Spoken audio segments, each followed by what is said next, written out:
اعوذ باللہ من الشیطان الرجیم، بسم اللہ الرحمن الرحیم۔ سورہ نمبر 2، آیت نمبر 268۔ الشیطان یعیدکم الفقر ویأمرکم بالفحشاء واللہ یعیدکم مغفرۃ منہ وفضلا واللہ واسع علیم۔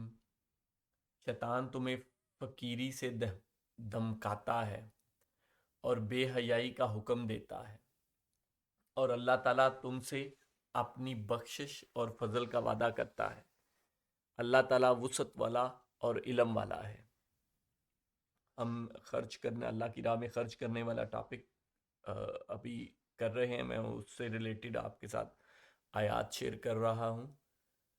اور یہ آیت یہ سورہ بقرہ کی ایک مسلسل ایک تفصیل سے ہم ایک آیات پڑھ رہے ہیں۔ یہ ٹاپک یہاں سے شروع ہوا ہوا ہے اور مسلسل آیات ہیں۔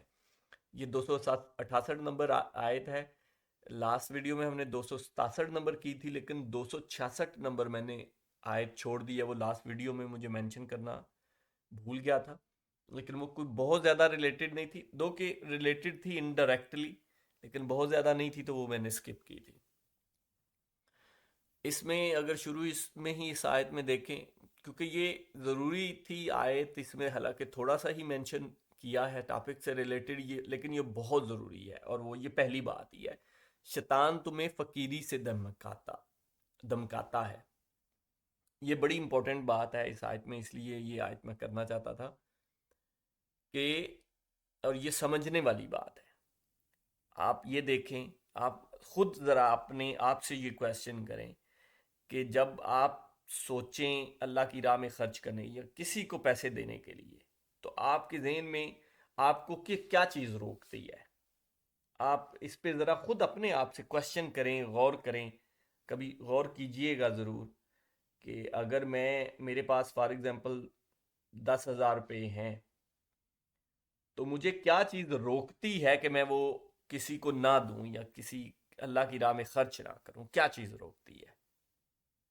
میں اگر اپنے آپ سے، میں اپنا تو بتا سکتا ہوں، آپ کا تو نہیں مجھے آئیڈیا، لیکن اوورآل جو انسانوں مطلب جو دوسروں کی باتیں سن کے یا تاثرات یا جو میرا ایکسپیرینس ہے اس کی بیس پہ، اور جو میرا اپنا ہے وہ میں بتا سکتا ہوں کہ مجھے تو یہی بات ہی روکتی ہے کہ کہیں میں خود غریب نہ ہو جاؤں، کہیں ایسا نہ ہو میرے پاس پیسے نہ رہیں، کوئی بیک اپ نہ رہے، یار میرے پاس نہ ہوئے تو میں کیا کروں گا، یار یہ کرایہ، رینٹ یا بل یا بچوں کے خرچے یا اسکول کی فیسیں یا کچھ بھی اور جو بھی، وہ کیسے دوں گا؟ فار ایگزامپل کوئی مسئلہ ہو جاتا ہے تو میرے پاس کچھ پیسے ہونے چاہیے، بیک اپ ہونے چاہیے۔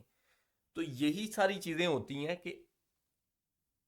کہ جس کو انسان سوچتا ہے کہ کہیں میں فقیری کی حالت میں نہ چلا جاؤں یا غربت میں نہ چلا جاؤں۔ تو یہاں دیکھیں اللہ پاک اس کا کیا جواب دے رہے ہیں۔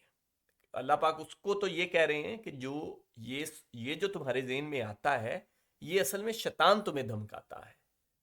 ایسا نہیں ہے کہ اللہ کے راہ میں خرچ کرنے سے، ہاں ویسے خرچ کرنے سے تم فقیر یا غریب ہو سکتے ہو کہ تم فضول خرچیاں کرو، ایسے ہی پیسے آئے ہیں تو بس اجاڑ دیے اور ادھر ادھر لگا دیے اور بعد میں دیکھتے رہو، لیکن جو اللہ کی راہ میں خرچ کرتے ہو اس سے جو روکتا ہے وہ شیطان روکتا ہے۔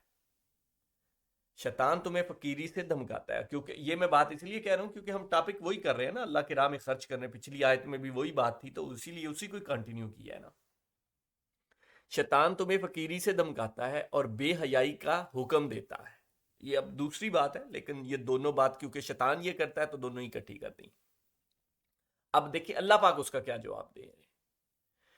اور اللہ تعالیٰ تم سے اپنی بخشش اور فضل کا وعدہ کرتا ہے کہ تم اللہ کی راہ میں خرچ کرو گے تو شیطان اس سے تمہیں فقیری سے دمکائے گا، لیکن اللہ تعالیٰ تمہیں اپنی بخشش، پہلی چیز یہ کہ اس کے بدلے تمہاری بخشش ہوگی، کوئی گناہ ہوئے ہیں معافی ہو جائے گی ان کی، اور فضل کا وعدہ کرتا ہے، اور وہ اپنے فضل کا وعدہ کرتا مینز وہ فقیری کی طرف نہیں بلکہ بڑھائے گا، تمہیں اپنا فضل عطا کر۔ تو وہ اللہ پاک اس کے کنٹراسٹ میں بات کر رہے ہیں، یہ سمجھا رہے ہیں کہ یہ اللہ کے راہ میں خرچ کرو گے تو اللہ کی ایک تو بخشش ہوگی، دوسرا اس کا فضل بھی ہوگا. تو یہ اصل میں اللہ کی راہ میں خرچ کر کے اللہ کا فضل تلاش کرنا چاہیے ہمیں کہ وہ ہمیں ہماری روزی اور بڑھائے. فضل تو یہی ہے نا، اللہ یا اللہ تو فضل کر، تو وہ فضل تو یہی ہے نا کہ تمہاری روزی بڑھے گی. اور یہ اللہ پاک خود وعدہ کر رہے ہیں، یہ آپ قرآن پاک سے پڑھ سکتے ہیں.